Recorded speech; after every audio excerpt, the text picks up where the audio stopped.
আসলে আমরা এই চ্যালেঞ্জ কাপটা আসলে নতুন, আমাদের কাছে নতুন মনে হচ্ছে, কিন্তু আমরা চ্যালেঞ্জ কাপটা এরকম চ্যালেঞ্জ হিসেবে নিচ্ছি যেন আমরা কালকে ভালো খেলে আমরা চ্যাম্পিয়ন হতে পারি।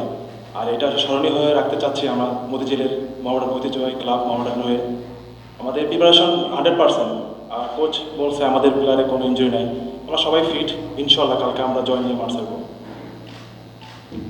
প্রশ্ন উত্তর পর্বে চলে যাচ্ছি। শুরুতেই শিরোপা পাই, সাধারণত আমরা দেখতাম যে আগে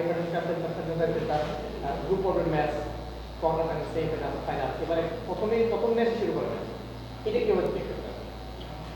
এটা একটু নতুনত্ব, আমরা আসলে এরকম অভ্যস্ত না, প্রথমেই ফাইনাল খেলা, তো এখান থেকে আমরা অভ্যস্ত সামনের দিকে যে আগে এই বছর থেকে শুরু করলাম, আগামী বছর যাতে আরও নতুনভাবে নিতে পারি, ভালোভাবে নিতে পারি, সেই চেষ্টা থাকবে।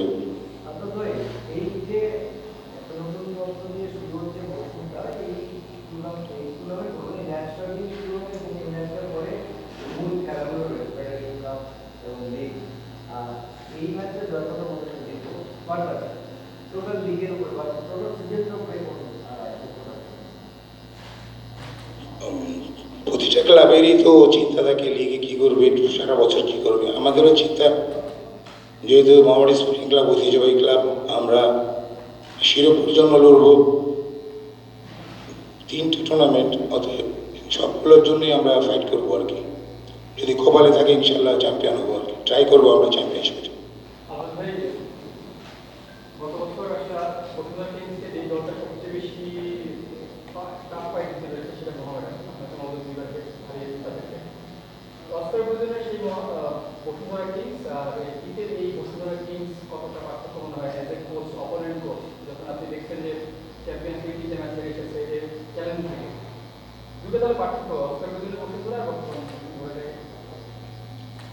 বর্তমান বসুন্ধরা আর বিগত দিনের বসুন্ধরা একই। অস্কার বুঝনও একজন ভালো কোচ ছিলেন, বর্তমান তিতে সেও একজন ভালো কোচ।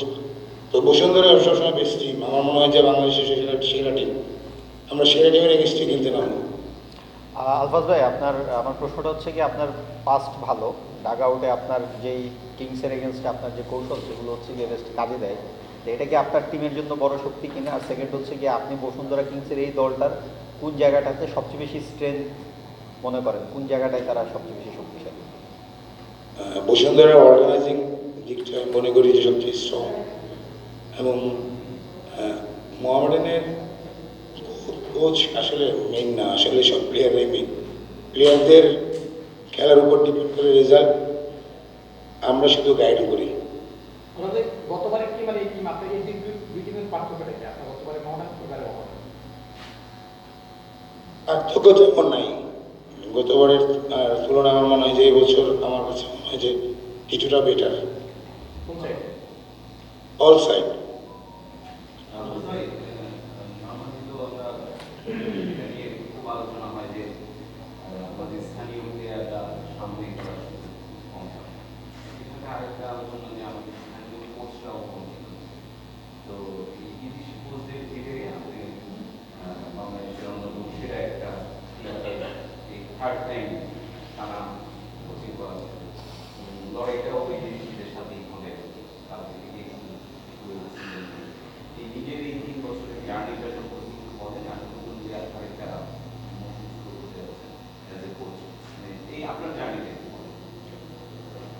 আমি ভাগ্যবান যে মোহামেডান টিমের মধ্যে একটা টিমকে কোচিং করাচ্ছি, পাশাপাশি খেলোয়াড়রা ভালো ভালো পেয়েছি, এবং আমার যে চিন্তাধারা আছে, চিন্তাধারার সাথে খেলোয়াড়দের মানসিকতা মিল আছে, এবং সামনের দিকে এগিয়ে যেতে চাই। যদি আরও মোহামেডান ভালো করতে পারে সেই চেষ্টা থাকবে।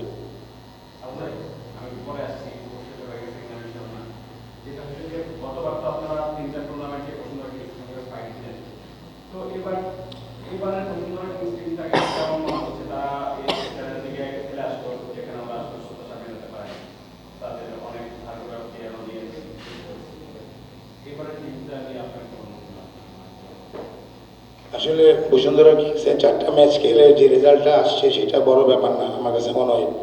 তারা আরও বেশি অর্গানাইজ হতে পারবে সামনে, কারণ এই 4টা ম্যাচ খেলে তারা দুর্বল জায়গাটা ঠিক করতে পারছে এবং তারা এইখান থেকে আরও সামনে ভালো দিকে যেতে পারবে, সেজন্য তাদের জন্য ভালো হয়েছে। বরঞ্চ আমরা এটাই ফার্স্ট ম্যাচ খেলবো, আমাদের বরঞ্চ অসুবিধা হবে। যাই হোক, সব অসুবিধা কাটাই আমরা ফাইট করবো ম্যাচ জয়ের জন্য।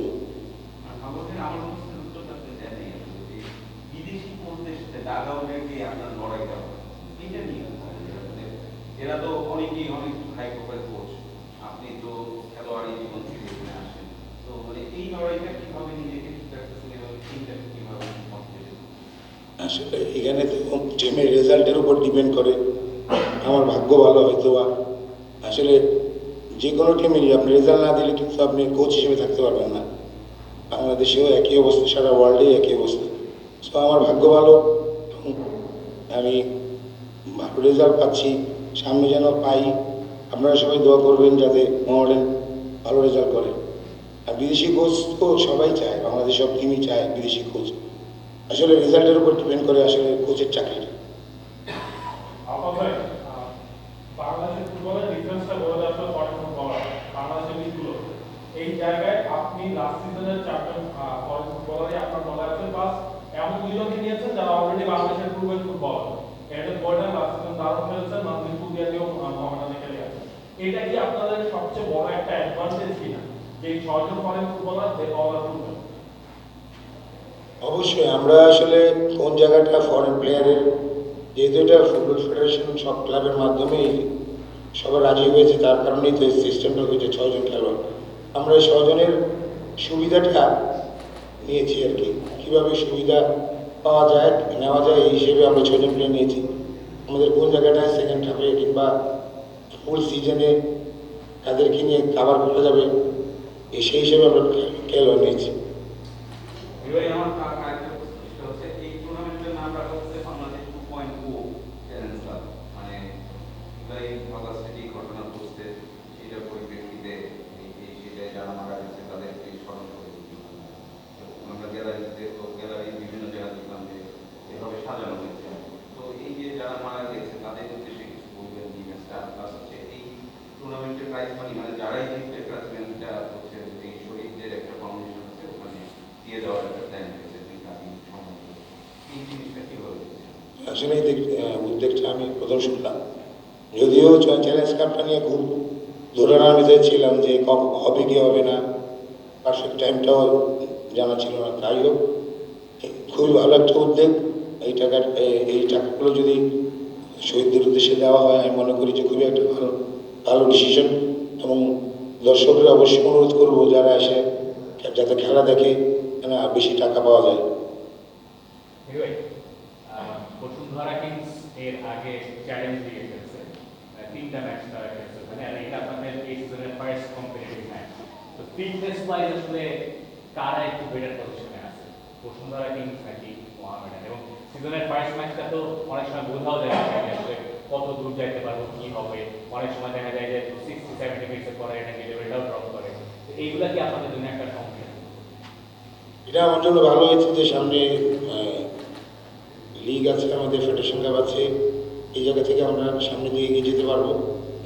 বসুন্ধরা অবশ্যই তাদের জন্য ভালো হয়েছে এই ম্যাচগুলো খেলাতে। বসুন্ধরা তো আসলে খেলে আসছে চ্যালেঞ্জ লিগ ভুটানে। আসলে আমরাও প্র্যাকটিস করছিলাম, মোহামেডান অনেকদিন প্র্যাকটিস করছে, মাঝে বিরতি ছিল, আবার প্র্যাকটিস শুরু করছে। আমরা তো মনে করি আসলে বসুন্ধরা 100% ফিট, যেহেতু খেলে আসছে, তারপর ন্যাশনাল টিমে খেলে প্লেয়ার। আমাদের টিমে মোহামেডান অনেক ফিট। ইনশাআল্লাহ কালকে একটা ভালো একটা ম্যাচ উপভোগ করবো দর্শকরা। বসুন্ধরা তো 3টা মানে কম্পিটিটিভ ম্যাচ খেলেছে, আপনারা এখন প্রস্তুতি ম্যাচ কয়টা খেলছেন এই আজকে রাখ পর্যন্ত? প্রস্তুতি ম্যাচ কয়টা খেলছেন নিজেরা কোন ক্লাবের সাথে?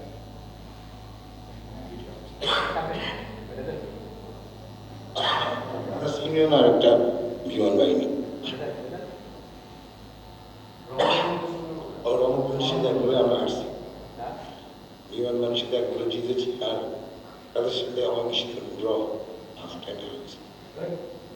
বিটু, আপনি হচ্ছে আপনার সাবেক ক্লাবের এগেইনস্টে খেলতে নামছেন। গেল সিজনটায় 2টা ফাইনালে খেলেছেন, কিন্তু সাবেক ক্লাবের এগেইনস্টে আপনার ট্রফি জেতাটা হয়নি। একটা নিজের ম্যাচে একটা দল খেলছিলেন, এই বসুন্ধরা কিংসটা আপনি এবার প্রতিপক্ষ হিসেবে খেলছেন। এটা আসলে কেমন ফিল দিচ্ছে? এবং একটা অল ইম্পর্টেন্ট ম্যাচ যেখানে এক ম্যাচে টুর্নামেন্টে ডিসাইড হবে বা ট্রফি ডিসিশন মেক হবে? সাবেক টিম আসলে আমি চিন্তা করি সবসময় বর্তমান নিয়ে। সাবেক টিম বসুন্ধরার সঙ্গে আসলে খেলতে আমার খুব ভালো লাগে। আমি সবসময় চিন্তা করি তার সঙ্গে 100% দেওয়ার জন্য এবং জয়টা নেওয়ার জন্য। আমি চিন্তা করবো কালকে 100% দিয়ে আমাদের সব প্লেয়ার যারা কিনা আমার 100% দিয়ে আমরা জয় নিয়ে ফিরে আসবো ইনশাআল্লাহ। থ্যাংক ইউ সবাইকে। আমরা একটা ছোট্ট ফটো সেশন করবো এখানেই দুই দলের কোচ এবং প্লেয়ারদেরকে নিয়ে।